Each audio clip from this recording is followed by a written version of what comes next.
Depuis le meurtre de 2 reporters français en 2013, chaque 2 novembre commémore la journée internationale de l'impunité pour les crimes commis contre les journalistes.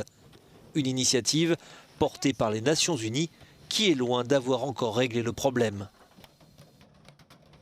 Même si le nombre de cas de meurtres de journalistes est en baisse, effectivement, c'est une tendance que l'on a observée ces dernières années. Il faut quand même souligner qu'en 5 ans, 400 journalistes ont été tués, ce qui équivaut à peu près 6 journalistes tués par mois. Et par ailleurs, les menaces auxquelles font face les journalistes ne se réduisent pas au meurtre.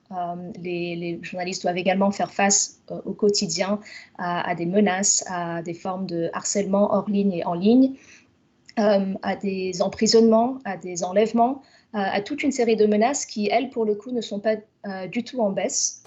Parmi les pays pointés du doigt figurent les Philippines, où dimanche dernier, un journaliste a été encore abattu à son domicile.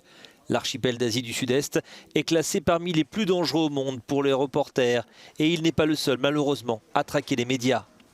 Il y a certains pays où les meurtres de journalistes sont particulièrement nombreux, notamment au Mexique, en Afghanistan et dans certains autres pays.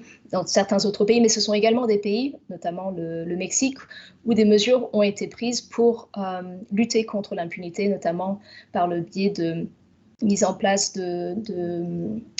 d'unités spécialisées d'investigation sur les meurtres contre les journalistes.